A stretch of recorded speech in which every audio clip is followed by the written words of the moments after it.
Who's your favorite historical figure then? Oh, favorite historical figure has to be Hannibal Barca of Carthage. Originally Tunisian, and like one of the only things that the country's even known for is Carthage. It used to be like the ancient empire that was in Tunisia. And Hannibal was the guy who like took the elephants, who like went over the Alps and like destroyed all the Roman armies. Like that, Mm, he really was the progenitor of like the antiquitan idea of conquest. Like this is the only person ever to really defeat the Roman Empire. Even, in centuries after he did that and he died, the Romans would be like, well, you better eat your vegetables or else Hannibal's going to come, knocking under your bed or something. Like he really was like super terrifying figure for them. And I think it's amazing how modern day, contemporary historians will think about the ancient times like, oh, it's very European centric. Like, oh, we have Rome, we have Greece, we have France. Like, no, a lot of what the major empires were back then was North Africa and like the Middle East. You have like Lebanon, you have like the Assyrians, Babylon, Carthage, all these places that are kind of wiped away because the Romans conquered them. And mhm. history written by the victor. And so Romans really never really mention them in their histrionics. So they don't get spoken about that much. But I find it super interesting. So you mentioned the antiquity idea of conquest. What is that? So back then, a lot of tribes existed. Countries didn't exist, and they had territories, and a lot of those territories were just unconquered. They were like no man's land type deal. And you had all these tribes that were like nomadic. They would frequently venture off to find a new place to settle.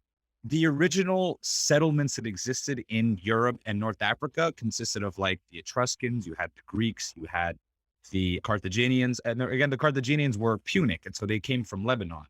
The area that is known as the Middle East, you've got the Fertile Crescent and all that area. That's where civilization, first of all, originated. And so because all of those civilizations there kind of went through all the resources, they wanted to find new lands to explore, new things to find, to trade, and new people to meet. They would send these boating expeditions throughout the Mediterranean. And frequently from Tyre, which is in Lebanon, which is known as Phoenicia, they would settle in places like, Sicily or Greece or Cyprus or Carthage, which is modern day Tunisia. And so because of that, they established a maritime empire. And Mm, especially based out of Carthage being a huge port where, they have a lot of trade coming in. You had a lot of different civilizations trying to trade with the Carthaginians because the Carthaginians ruled the waters of the Mediterranean at the time because they had like the best ships, they had the best trade routes. And they were able to, reach various lands because of those trade routes. And so they were able to not necessarily conquer in the sense of like, I am in this country and I own you and you have to bow to me type of conquering, but really the influence. So they were able to reach with their, trade tendrils, a lot of different civilizations that existed in the Mediterranean. So that was one of the first real civilizations that began to encompass and group together a lot of the people that lived out and around the borders of the Mediterranean. antiquity, right? Right. And this is like, but before Jesus Christ, you're looking at like Yeah. 800, 900 years BC. Yeah. Hmm.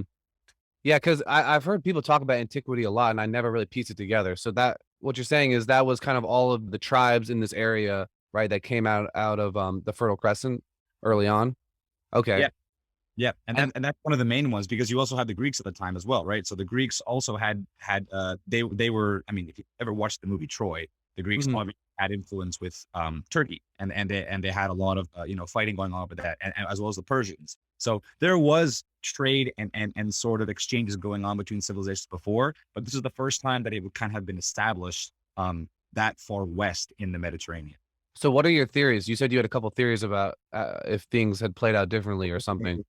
This is my connection from Hannibal over to Christianity, and I just love this. This is gonna sound maybe crazy, but That's I'm gonna make the streamline. So Hannibal Barca from Carthage had attacked Rome and had defeated the Roman Empire, had defeated the whole Roman army. He was outside of Rome. He could have taken the city. He could have sieged it. He could have destroyed the Roman Empire as we knew it. And this was in the third century BC. What did Hannibal do?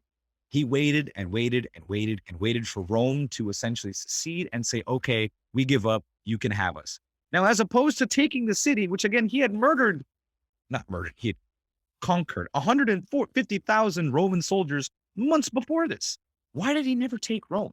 If he had taken Rome, Rome never would have arisen to the power and the amazing empire that we know it to be. Now, if Rome had never been a great power in the Mediterranean, then they never would have conquered Judea. And if they never conquered Judea, they never would have had the authority nor the reason to crucify Jesus. And if they had never crucified Jesus, Jesus never would have become a martyr. And furthermore, Christianity never would have become the religion of the Roman Empire. There would have been no Roman Empire. And if there was no Roman Empire, Christianity would not have been pushed to hundreds of different countries throughout the world. I think that because Hannibal Barca did not take Rome, Christianity became a major religion in the ancient world. Wow. Okay. So wait, why didn't Hannibal Barca take Rome? Again, this is because, I mean, Roman historians don't write a lot about Carthage. There are numerous ideas why. Some say he didn't have the siege equipment. Some say he was too weak.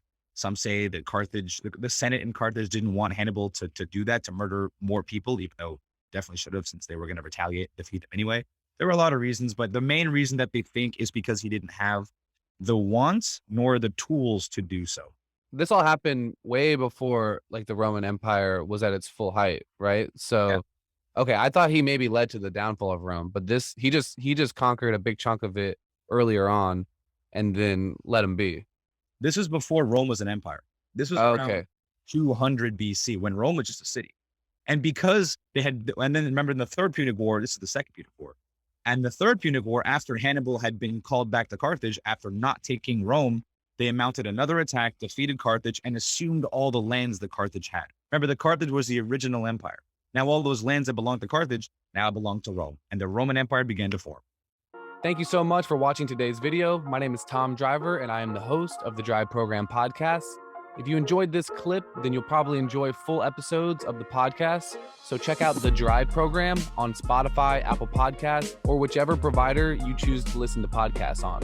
Don't forget to subscribe to this YouTube channel so that you can keep up with more clips and content from the Drive Program. I appreciate you guys. Take it easy.